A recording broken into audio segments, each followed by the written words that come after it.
Welcome. My name is Tiara Thomas. I am class of 2012, and I currently serve as president of the African American Alumni Association of CWRU. It is absolutely my pleasure to welcome you to Profiles of Inclusive Excellence this evening. The African American Alumni Association was officially established in October 2009 to provide support and networking opportunities to African American alumni of CWRU. We do work to foster a forum for the university to recruit students and foster friendship amongst those connected with the university. So, before we begin today's program, just a few housekeeping notes. So you will find that everyone is muted by default, and we ask that you remain muted to limit background noise during the program. If you have any questions, please utilize the chat feature and we will do our best to go ahead and get those answered for you. So that we know who you are, we welcome you to rename yourself by clicking on participants, finding your name, using the more option, and then selecting rename. Finally, while our amazing speakers will be spotlighted, we ask that you turn on your video too so we can see your smiling faces and so we can feel we can have you as part of the conversation. So with that, again, I am happy to welcome you to this installment of Profiles of Inclusive Excellence, which is a virtual series in collaboration with the African American Alumni Association, the Office of Diversity, Equity, and Inclusive Engagement. I'm going to get that right one day. And the Africana Studies program to highlight the work and research of our African American faculty. So our amazing host for this evening will be Dr. Heather Burton. She's Associate Vice President and Senior Director for Faculty and Inclusion and Institutional Diversity with CWRU, where she specializes in gender and racial equity. And with that, I now turn it over to Dr. Burton. Thank you, Tiara. Thank you so much. I'm so excited to be here tonight. For those of you who have not joined us and you're new to our Profiles of Inclusive Excellence, it's just an opportunity to highlight our faculty on campus, specifically our Black faculty on campus. When I was serving as interim co-director for the African American Studies minor, and in my role here and then working with our Black faculty and staff resource group, we kind of had a conversation one day, and especially hearing from some of the alumni saying that we don't have any Black faculty on campus. And I was like, well, I gotta disagree.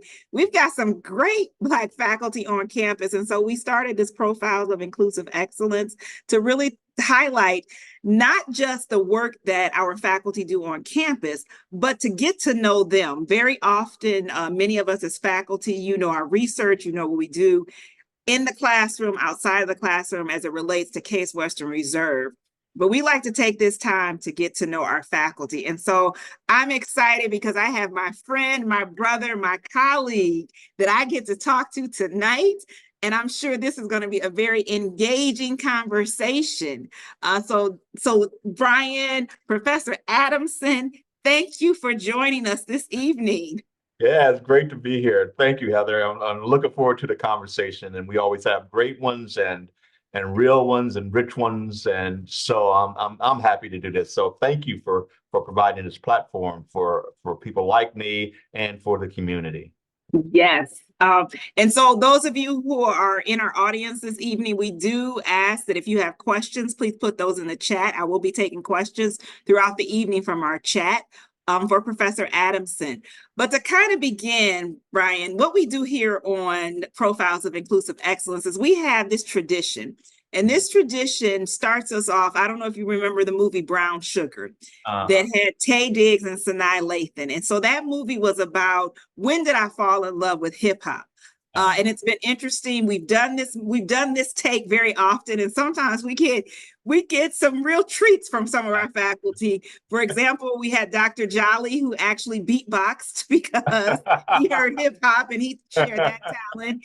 And then we've had many others. But the question that I ask you is, instead of when did you fall in love with hip hop, when did you fall in love with law? When did you fall in love with law, whatever way you want to phrase that? But when did you fall in love? I want to answer the first question first. Hip hop? Come on, we can talk about it. With hip hop. Let's go back to hip hop. We can talk about hip hop. I fell in love with hip hop in 1979 at the underground movement in Warren, Ohio, where as an 11th grader, we threw a party. And during that time, Chic's Good Time was huge, huge, which, as many of you know, or particularly the lovers of hip hop know, that provided the template for the rap era, modern rap era, and hip hop music. Sugar Hill Gang, Rapper's Delight was when I fell in love with hip hop. Hip, the hop, a hippie to the hippity, the hip hop, you don't stop for rocking to the gang boogie. Up Up jump the boogie to the rhythm of the boogie beat. Yes. And what you see, it's not a test. I'm rapping to the beat. For me, Yes. the crew, and my friends just trying to move your feet. I know. Right. So I am Wonder Mike, and I'd like to say hello to the black, to the white, red, and the brown, the purple, and yellow. But first, you gotta bang bang a boogie to the boogie. Say up jump the boogie to the bang bang boogie. Let's stop. Who knew? You asked the right it's question. Funny because I was just rapping Sugar Hill Gang the other day to somebody. But yes, if you are familiar with Sugar Hill Gang, then you are familiar with hip hop. Yes, indeed. So I would agree. And here's the thing, Bryan, I don't know if you had it, but I had the album. Oh, yes, so I had the album, the 45, yes. And then once cassette tapes came out, I went back and got the cassette tape. I had the album, and now you know that there were single versions, and there were back in the day there were disco versions. Yes, the 12-inch single, and you always want to hear the 12-inch single because of the breakdown that happened around 5 or 6 minutes. Don't get me started. CWRU Robinson was a genius for founding Sugar Hill Records and an undersung genius in the music industry, CWRU Robinson, who discovered the Sugar Hill Gang, founded Sugar Hill Records, and all of that history is made. So yeah. Yeah, and you know what? Before I even come back to the when did you fall in love with law, you made me think about. So with rap music, and as you're talking about your love for hip hop and Sugar Hill Gang, we also know that you just have a love for music. Because you had an opportunity to be one of our Power Diversity speakers. And in that, we learned a whole lot about Marvin Gaye and the comparison of Marvin Gaye with album. So where did this love of music come from? My mom and dad, and then my brothers and sister. My mom and dad grew up in very rural South. So they grew up listening to jazz and blues and soul music from the 50s and the 60s, you know, everyone from and gospel, everything from Five Blind Boys of Alabama to Bobby Blue Bland, B.B. King, Sam Cooke, Aretha Franklin, the whole nine. And so that was always in the house. Music was always a part of our household. And so I think I got that love of that style of music by osmosis, listening to what my parents were listening to, and especially with my mom. You know, after a time when I was 7 years old, my parents separated, and at my mom's house, she always had music on, and so I got my love of music. I think primarily my sensibilities about music through her. During the late 60s and 70s, when I was a young boy, and then coming into a teenager, it was my sister's music and my brother's music and my cousin Glenn's music of that era that sort of began to shape my sensibilities. Theirs was steeped in soul, psychedelic soul, R&B, rock, all of that. And so, everything from Sly and the Family Stone to Marvin Gaye to Yes to Rare Earth to Earth, Wind and Fire, all of those things sort of worked into my sensibilities, especially, and also the sound of the soundtrack of the Civil Rights Movement and the anti-Vietnam War, all the music that was associated with those movements in that era just sort of lived in me, and the Marvin Gaye piece came out of that. When I was 15 years old, he dropped this album, Here My Dear. And at the time, it was just sort of this amazing document. At the time, I knew this was just a hit different than anything that anyone had ever done and I had ever heard. And then it wasn't until I became a law student and then a lawyer that I started looking at it and listening to it a lot more closely and thinking, wow, there is a richness here and given my love also in my experience and work in media law and First Amendment law and what scholars talk about communication torts like defamation, libel, etc. I thought, this was ripe for analysis under, looking at this law, looking at this album through the lens of communication torts. And so invasions of privacy, et cetera, et cetera. So that's where I got my love of music. And then that's how my love of music sort of began to inform my scholarship and then what I teach about. And so, all of that. And then my love of law came in a different route. Yeah. Okay. So we're going to talk about the love of law in a minute. But if you have to name your top, I'll give you top three artists, top three songs. What would they be? We'll do artists and then we'll do top three songs. Stevie Wonder, Aretha Franklin, Marvin Gaye. Top three songs. Ooh, that's a tough one.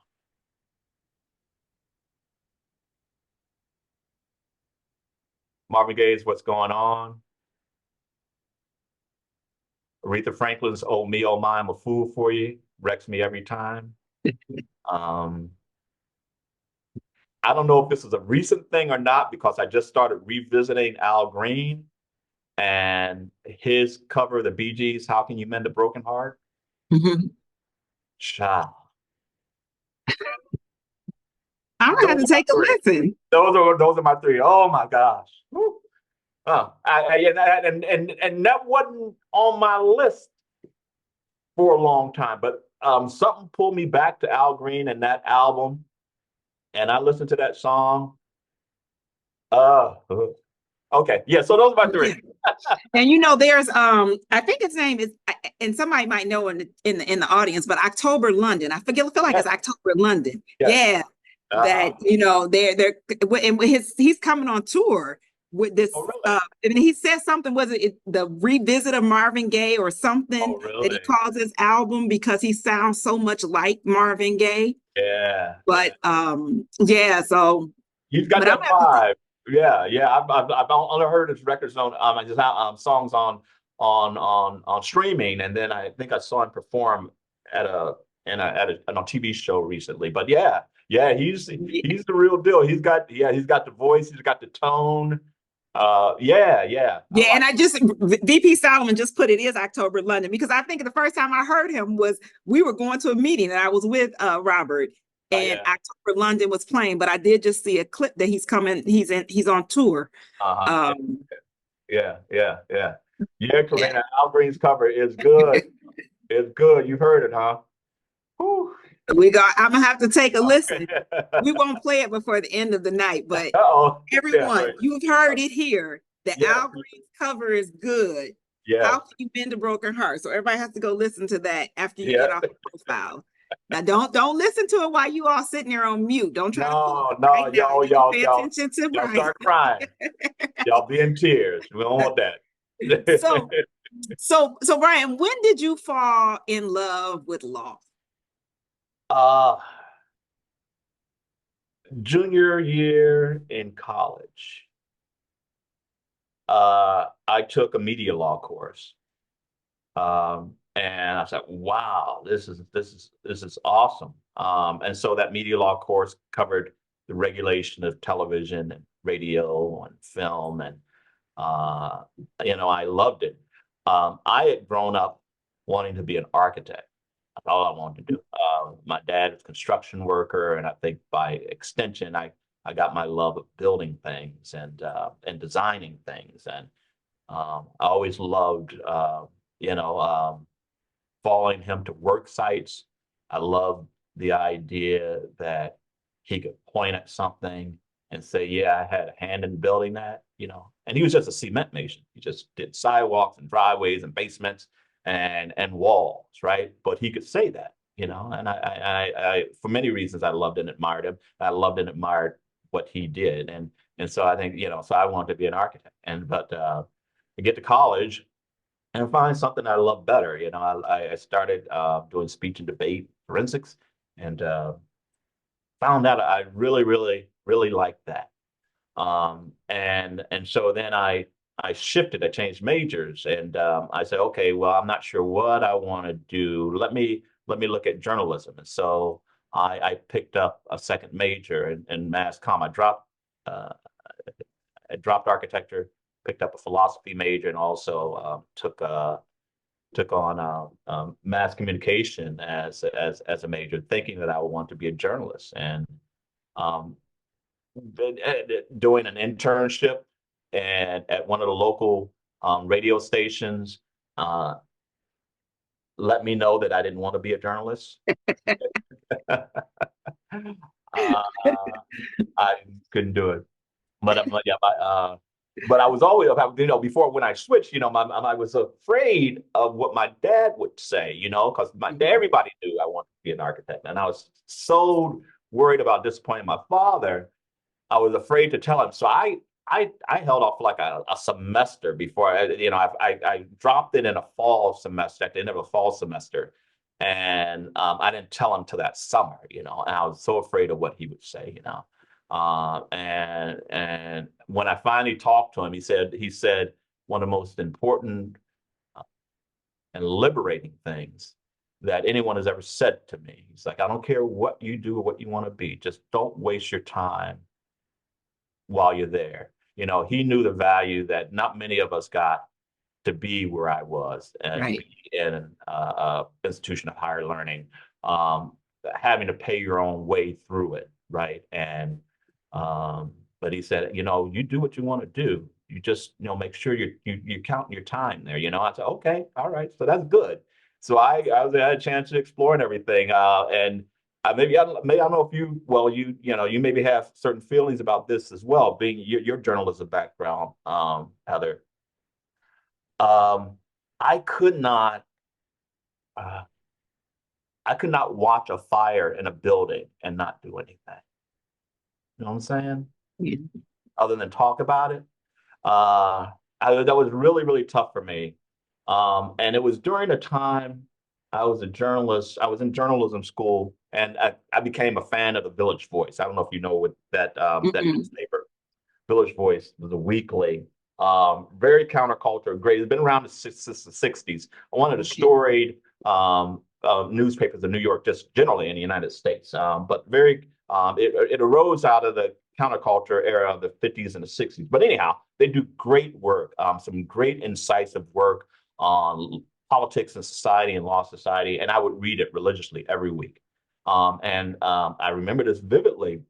So it was during that time when I was a junior or senior in college, and I picked up an issue, and there was on the cover was a photograph and a headline that was highlighting the famine in Ethiopia, maybe Ethiopia.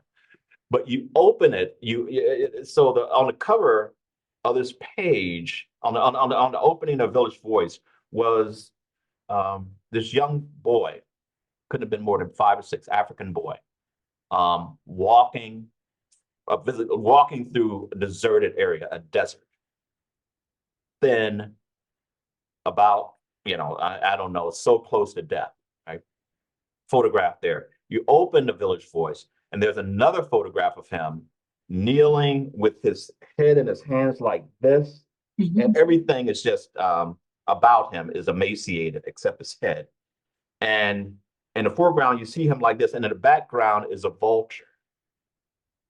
And that photograph shook me dead to core, and it raised all these questions. Okay, who took this picture? Why did they choose that image? What happened to this child? What did the journalists do after they took the shot? I just all kind of questions. So anyhow, so that's why journalism wasn't for me. It got me thinking and thinking about. It's so important, and it's so amazing what journalists do and what they can do and what they should do and what they do for society. I just wasn't the one, Yeah. I just wasn't the one. I love and admire so much and respect so much what great journalists and what great journalists can do. In that example, for example, it moves us to think about a famine that I would not have otherwise known about. Mm-hmm. So there was something going on. That was something that moved me to action in some ways that I would otherwise wouldn't. So that in itself was valuable. But boy, that's a tough job. Yeah, So, it is. yeah. So that's what moved me into law, and then yeah. Undergrad, and then leaving college. I didn't think I wasn't ready financially, and I didn't think I was ready for what I understood to be the rigors of law school. And so I said, okay, I'm gonna. And then I thought, well, I could just go graduate and then go work somewhere and then go to law school. But I was afraid that, knowing myself, that if I did that, that I probably wouldn't go back to law school. That I'd go work somewhere and then I just inertia would set in. So I said, okay, well, why don't I have to find a way to stay in school? And get some more education under my belt and work, and then get ready for law school. So that's what it is. I went to graduate school, was a TA, and at Purdue for 2 years, and then went to law school. And it was there I got the teaching bug. And so that's what got me into, and then I said, okay, well, I'll teach law. And so I went through law school, decided, I need to practice. I can't imagine teaching and not having some experience with judges in the courtroom, with other, something. And so that's why I said, okay, I'll give myself sort of 3 to 5 years to practice, and then I'll look for teaching jobs. And fortunately, I landed back where I graduated from, with in the clinic with some amazing clinical folks, one of whom is on this call right now, Louise McKinney, and Peter Joy, and others, Judy Lipton, oh goodness, so many, Ken Margolis in the clinic. And so it was there that I started doing my practice of law. And then within the law school, there were people who I saw and admired the type of work they did. Say, okay, I want to do that. I want to be that. John Enton, Bill Leatherberry and his wife would do lectures on and talk about their time and their work in civil rights and social justice, and that just spoke with me. So that's how I ended up here. I love it. I love it. And every you mentioned Bill Leatherberry. Bill's on the call. I see. Oh yeah, Diane Wilbur Leatherberry. I'm assuming it's the same. Yeah. Maybe. And then Louise McKinney, I saw Louise smiling as you started talking about the clinic. So yeah, that's a girl. And John too. Yeah. Louise, and it's hard for you probably to see because we've got the little caption because we're spotlighted. But yeah, you can see, I can see smiles as you're speaking. Nice. And I will say, yes, journalism is a tough field. Now, my reason for not continuing in journalism was I was like, really, $19,000 a year? Yeah. But I did have my experience, but I did more radio and more radio than anything. And so it was just, a different experience, but it does take a lot of tenacity and a lot of removing self. I mean, coming out of your emotions very often to do the work so that you don't take it home, like with many other things when you're dealing with things that can be very emotionally draining. And law is like that too, right? Yeah. You have to take you do have to take it because yes, goodness knows it's so easy. And I am one of them who can get caught up in that. But I talk to myself, I talk to students, so there's got to be some level of you have to remove yourself from that level of emotional involvement because it can cloud your judgment. But yeah, you're absolutely right. So with choosing the direction of mass media and First Amendment, did that come because of journalism and that interest, and you were trying to find something, a connection? Yeah, it came because of journalism and finding the connection. I don't know. I think part of me, I think also, I loved culture and popular culture. I was a music baby. I was a TV baby. I was a movie buff. And And so all of those things, it spoke to the things that I liked to do when I wasn't in school. And so I think that that's what sort of steered me into that specific discipline of media law, and the world it's opened up, in terms of my First Amendment work, and that spills over into other constitutional issue law and doctrine.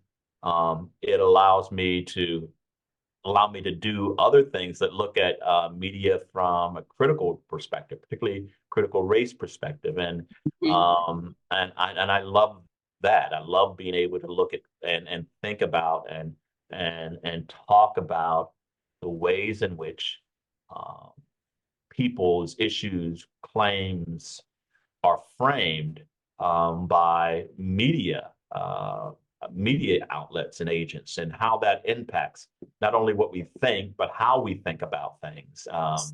And those things can have very real impacts on lives. You see it every day. We see it all the time. Yeah. And I love that. I love that about this moving into this field. Remember, we are taking questions from the chat. So if you have questions for Professor Adamson, please put those in the chat. As we continue, one of the things that or something I want to ask that I just thought about was, what do you think one of the misunderstandings is about First Amendment law for the general public? What is a misunderstanding about First Amendment law? I see you grabbing some. Oh, that's a tissue. Oh, I grab tissue. Yeah. I thought you were grabbing a book behind you. I could do that. I could do a large misunderstanding about First Amendment law.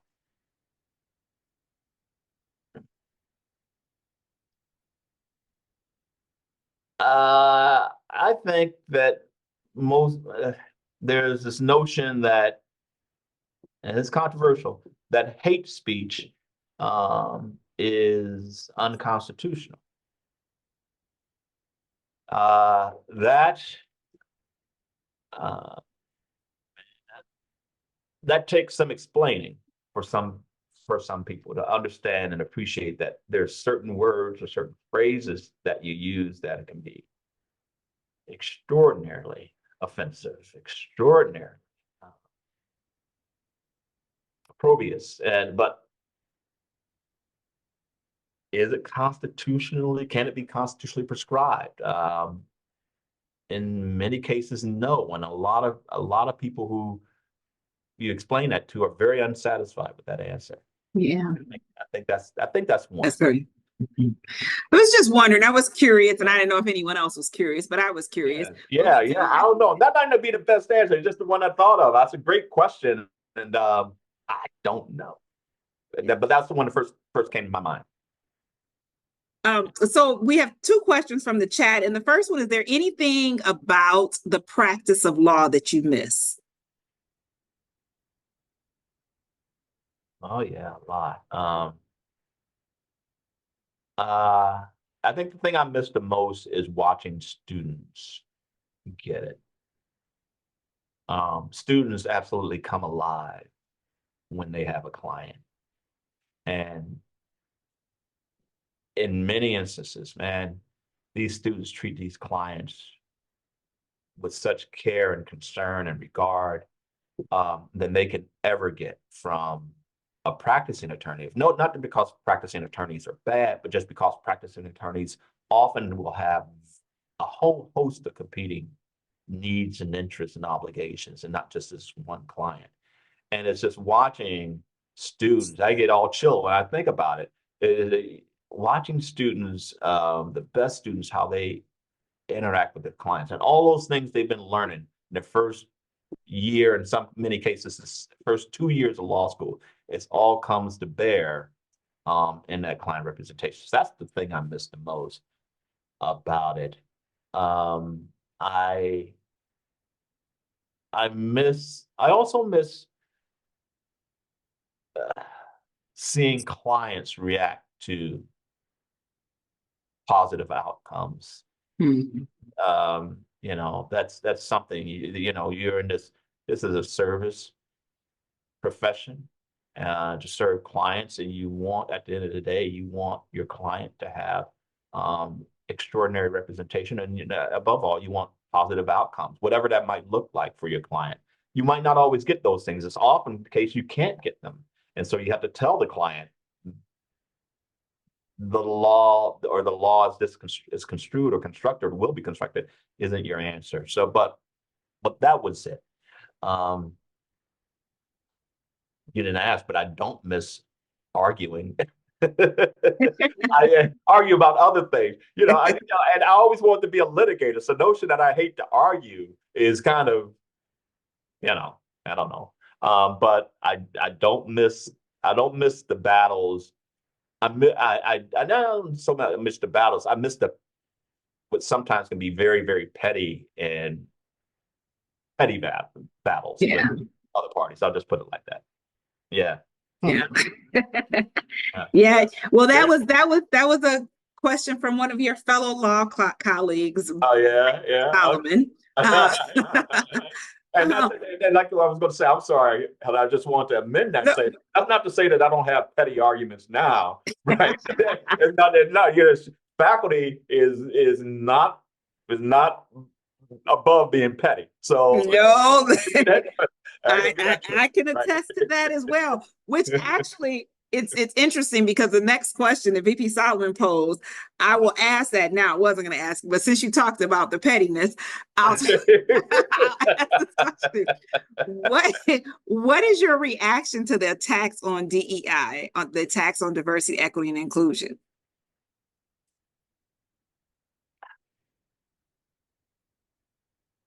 And for those who don't know, Professor Adamson serves as the Associate Dean for Diversity and Inclusion within the School of Law. So, I think they're dangerous. I think in many cases they are extraordinarily disingenuous, and also very fearful what they're doing in terms of how they are undoing the fabric of what so many of us, and I count myself in a very, very small part of this arc of history, have been trying to accomplish for at least 60 years, if not hundreds of years, right? Since we were brought over here to this land. And it also, I always go back to this thing, this note of contingent rights, is that historically marginalized people have always, whether it's race or ethnicity, LGBTQ status, gender, religion, even, our rights have always been subject to the whims, it seems, the whims of 5 people. And we are constantly having to be vigilant, and especially in times such as these, where we see once again what can be given by 5 people can be taken away. Women and their allies in the reproductive freedom space saw this in spades 2 years ago, a year and a half ago, almost 2 years ago now, with the Dobbs decision. It's saying nothing new that these things are all, our lives, our bodies, are contingent upon being accepted in spaces, and even achieving in spaces, we can't seem to just have a full well done, right? There's always got to be a but to it, right? And this is, so it's representative of this all this stuff being undone, right? Again, and so, I don't have any love whatsoever about where we see DE&I going, and so, we see the dominoes falling already with the SFFA decision and admission and use of race and admissions. The dominoes in scholarships, in endowments, and in fellowships, and now more broadly, DE&I programs. Yeah. Uh, you know, Yeah, it's and I think you say it best. We've always had the pushback. We've always had the fight. I was listening to a clip someone had sent me from Byron Allen that would an interview that he did with Coretta Scott King, and when he was talking about how for a book that he wrote that Coretta Scott King was talking about that, they killed my Martin because of his last speech with economic advancement. And when we think about it, we think about most of the pushback comes as soon as we move forward. Because when we think about slavery, and this is what you talk about, if you think about slavery, is that it was a moneymaker. And right, so it was most of the country's wealth. And so in that, there was no pushback in terms of keeping folks right, enslaved, but as soon as they move to not being enslaved, then you lose your economic value. right, And I think that's the pushback that we get with diversity, equity, and inclusion. It's the same idea of how do we not advance? right. And once again, like you're saying, tied to this idea that it seems like the pushback becomes extraordinarily severe when we talk about economic advancement. Mm-hmm. Economic shares, as if like once again that we're somehow getting a piece of pie that they are entitled to. So okay, y'all can live whatever y'all want to, but don't take my job from me, right? You can move into my neighborhood. You can go to school with my kids, but damn if you try to be a Advance. CEO, president, right? Uh, and we saw that even when Jim Crow and the convict leasing laws and the black codes all Mm-hmm. sought to um, recreate the economic viability of slavery after Yeah. that was lost. We see judges and the institutions and court systems saying, okay, plantation over, we're going to give you some black folks. Mm-hmm. Go ahead and work off this extraordinary fine that we've Yep. imposed That they have. in Yep. and around, right? We're We're going fishing, just trying to get something to to eat. get something to eat for we're going to send you to the mines in Birmingham, Alabama to work off that $100 fine or the same. Once again, economics. Yeah. Economics, yep. And it shapes so much of this dissension that we have that is in America. Yeah. But we could go all day, Bryan. We have Good. these conversations often, but I Yeah. will come back and take a couple questions from the chat before I kind of shift gears.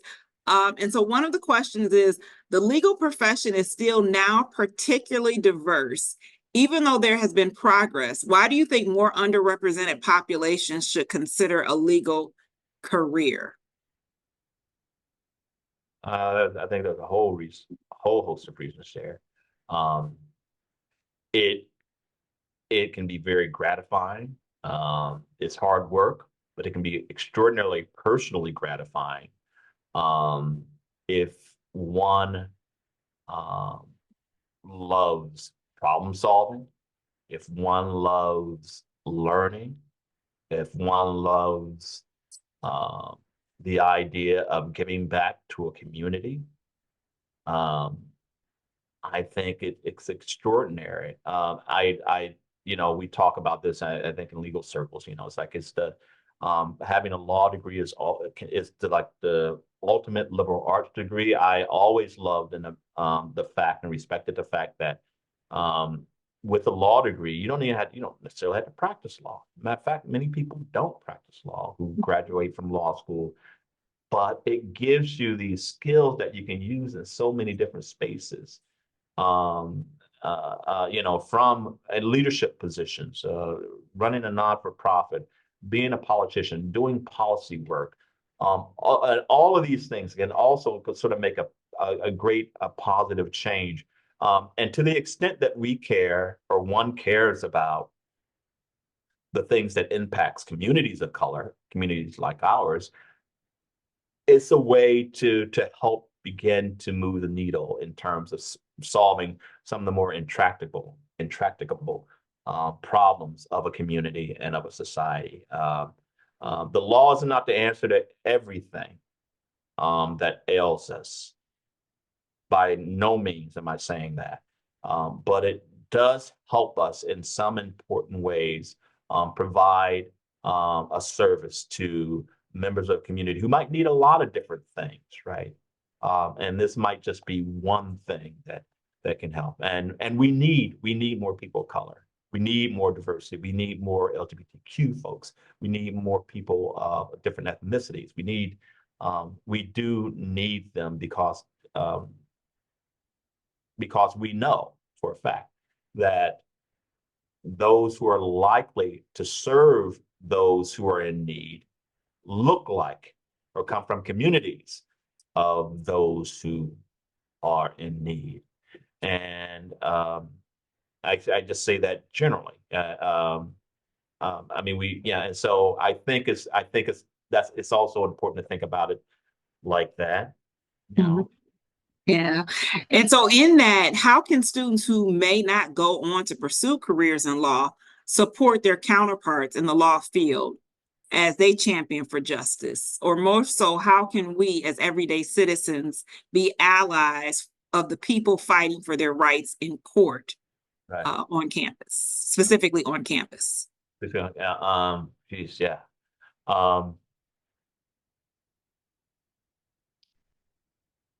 There is a good deal of work to do. It was a question. The rub of it is that how the question kind of is how can you support others as they champion for justice? Yeah, showing up, listening to people who are in need or who want help.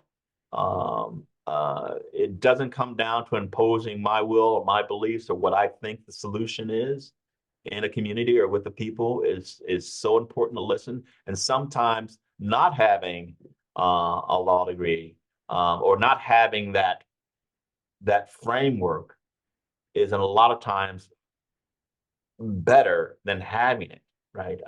Sometimes having that framework makes us inclined to jump to conclusions about solutions or not hear what we need to hear from a client or from a people or from a community. And so sometimes I won't say sometimes, many times it's invaluable to have people who are listening with a different ear, someone who is not necessarily trained in the law, but here, what I'll say about this law school, and I appreciate and admire them, is that we're growing our paths to provide opportunities for people who don't want a JD degree, who don't want to go to 3 years of law school, who don't want to become lawyers, to learn the law. With the growth of master's programs and certificate programs, that opens up the access to people who otherwise might not think they would want to learn about the law or study the law. If people want to have those tools, there's a way for them to do that. Particularly, I mean, that's of course includes people who have had undergraduate degrees and things like that. So it's not that, but I think it's a valuable tool to have for people who just want to do something to help and provide assistance. Yeah. So speaking of Case Western Reserve University's law school, why Case Western Reserve Law School for Professor Adamson? Why did you come here for law school and why did you return? Yeah. I came here for law school because I want to be back in Ohio. I was at Purdue graduate school and knew I wanted to come back to Ohio. I wanted to be near Warren. At that time, my mom had become sick, and I knew that I wanted to be nearer. And so when I started looking at law schools, I knew I wanted to be somewhere that I could readily, if necessary, drive to Warren and be with family if needed, necessary.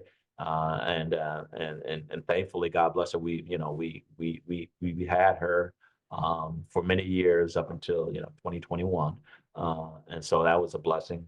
But that was the reason why I came to law school. And uh, reason I came back, is a lot of reasons that you see here in this. Honestly, I'm not just blowing smoke. They're listening to this, the Louise McKinney's, the John Entons, the Bill Leatherberries, Peter Joys, Jerry Korngold's. They were the ones that asked me or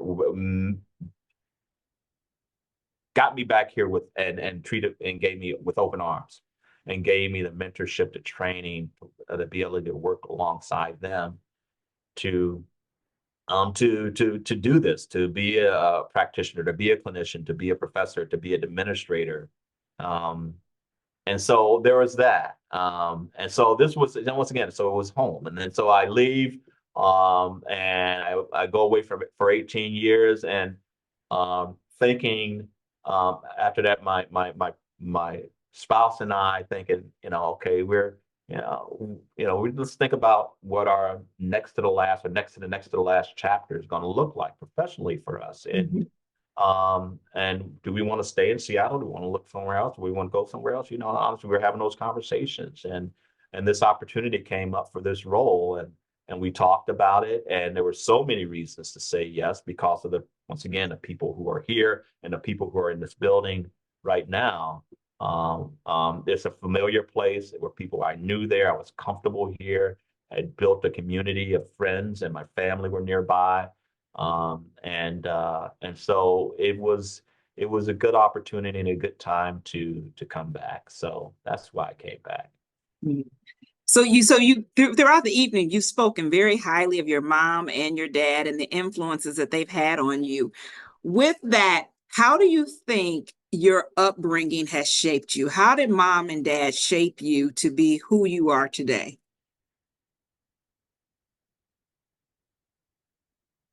My mom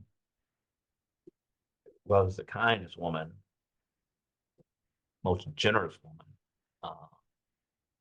most generous person I have ever known. I like to believe that I have 1/1,000,000th of 1% of the generosity that was in her bones, but bar none. When she and my dad separated, we didn't have much. We were on welfare. She was raising 5, 6 of us at the time, $110 a month in food stamps. Sometimes we didn't have a phone. We never had a car growing up. We couldn't afford a car. Sometimes the phone wasn't working. Sometimes electricity was off. She made things work. But if she had a dime to her name and somebody needed something, she'd give them that dime. She wouldn't give them 9 cents. She'd give them the dime. Okay. Or she had a roof over her head. I think that's the way, because she grew up as a sharecropper, or as a child of sharecropper. So she was used to being resourceful and knowing how it was to go without, things like that. My dad was just fundamentally a good man and didn't like bullies. One thing I learned about him, he hated bullies. And he was a great protector of me growing up, knowing his child, even before his child knew he was gay, knowing his child was gay and protecting me from all that crap that could happen. That was a good man. And plus I learned a lot from him. So they influenced me in that way. I like to believe that I got my whatever type of generosity in my bones I got from her.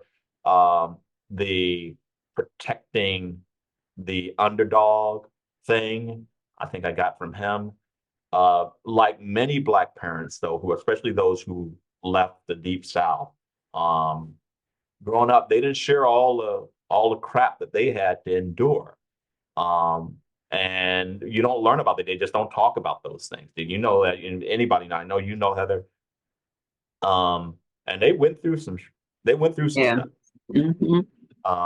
My dad's family, his side of the family, cousins, first cousins, uncles were part of the syphilis study in Tuskegee. Hmm. Uh, they were victims there. They were Macon County, Alabama, where my dad grew up. In Shorter, Alabama, was the site of Miss Evers' boys, and that's where some of my uncles and my cousins were, who were part of that experiment. My mom grew up just north of that. They didn't know north of there. They didn't know each other there, but they moved. They met in Ohio, in Wetumpka, in Elmore County. She was, once again, a child of sharecroppers, who also all sorts of race and racism. But they never let that stuff infect us. They never talked about that stuff, all that ugliness. They never told us about that. Yeah. They would tell us what to do, go here, don't do it. But they never um, told us you should hate, or my pain should be your pain. They would never do that to their children. Um, and so I thought that was classy, to say the least. But it also meant they sublimated a lot. So that's how they had it influence. Yeah, I love it. I love the impact, especially as you talk about your mom. You can just sense the love, the admiration, the respect that you have for mom and your dad. And it's beautiful and beautiful to share, and for us to hear that type of generosity that your mom had, and especially to know that she didn't have much, but in that much, she gave it all. Mm-hmm. So thanks for sharing that, Bryan. Um, Another question that we have from the chat is, what do you think is the most critical focus within law right now, especially regarding the current political climate? I think the current political climate, I think the current legal climate, I'll jump on a few things that immediately come to mind. I'm going to talk about pedagogy. AI is the challenge of the day with regards to teaching and learning, and how do we use or harness or deploy that technology that is not going away and it's going to get even more stronger, even stronger and more powerful? How do we use it to effectively continue to teach, how we teach and what we teach and what's important to know as lawyers? So I think from a pedagogical standpoint, I think that is probably the most important issue of the present day. My own, yeah, my own intellectual, institutional, professional perspective on the issues, most pressing issues, DE&I, yes, and by extension, civil rights, human rights, etc. That's a long extension, but I'm talking about more fundamentally, civil rights are in danger. Secured civil rights are in danger of being lost again. Some of them have already been lost. The other thing, that's giving me pause right now, is the administrative state. There has been this slow dismantling of the role that administrative agencies play in our world and in our society and in our governance. And there's been an erosion and a whittling away of that. We're going to see, well, I think there are arguments today or tomorrow, very soon, on this very issue before the Supreme Court, on this doctrine that lawyers talk about and scholars talk about, called Chevron and Chevron deference. Well, that is to say, to what degree and to what extent must congressional or I should say, the Supreme Court defer to determinations of congressional, or say, agencies that were created by the executive branch. It can have extraordinary impacts on the ways in which laws and rules and regulations are made, let alone applied. We've already seen some examples of that with in the environmental a law and the administrative state and environmental law area. But I think if you're reading the tea leaves that this Supreme Court is current configuration is bound to undo that principle and that concept. And I personally and professionally and intellectually think that it is extraordinarily dangerous as well. So those are two things. Well, we are kind of at our time now. So to close us out, I do have one last question for you. Is what is it that you like to do outside of the institution?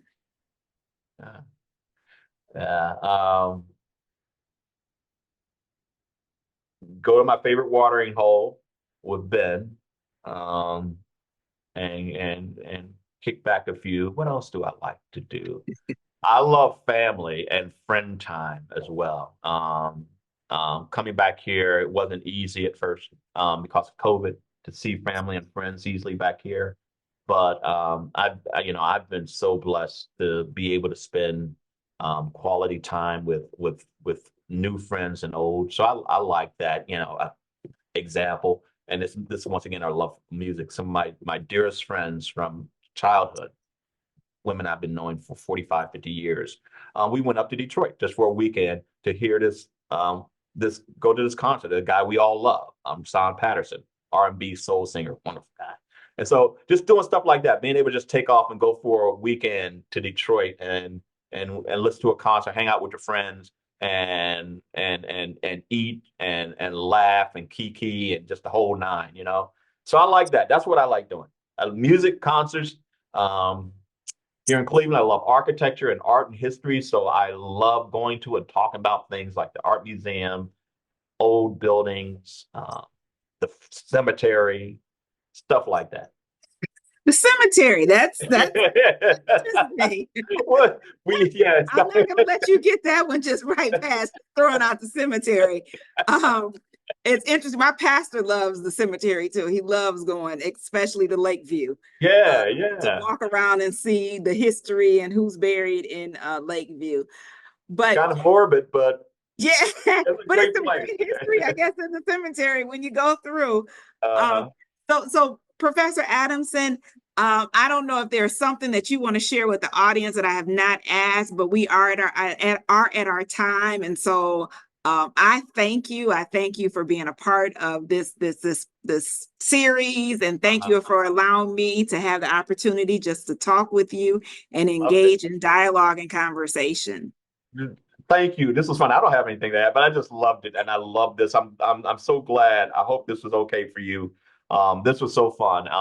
And beautiful scene. Oh my gosh, my heart just swelled. I see so many people up here I haven't seen in a while, and I think so much of.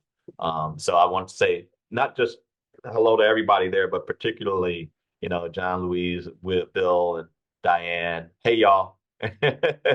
And of course, everybody else here. So yes, thank you for letting me making this happen. Of course. I so enjoyed you. I thank you for the conversation, and I will turn things back over to Tierra to close us out for the evening. All right. Thank you so much, Dr. Burton. Thank you, Dr. Adamson. Thank you for everybody for joining us this evening for Profiles of Inclusive Excellence. We're super excited to have you. We have more of these. Don't forget about us. So our next one will be on February 21st with Dr. Camille Warner. So please make sure that you come out for that. As always, for more information on the African American Alumni Association, you can find us on the CASE website. If you go to case.edu/alumni. We are on Facebook. If you look for us, Case Western Reserve University African American Alumni Association. And there was a question in the chat, and while we didn't get to it, as some of you may know, we have reinstated the CWRU chapter of the NAACP. It is led by the Department of Focused Outreach and the Office of Government and Community Relations. And the goal here is to strengthen the university's commitment to social justice. So more details will be coming about that. So stay tuned for exciting updates in this movement. So again, thank you so much for joining us. We appreciate you and have a great evening.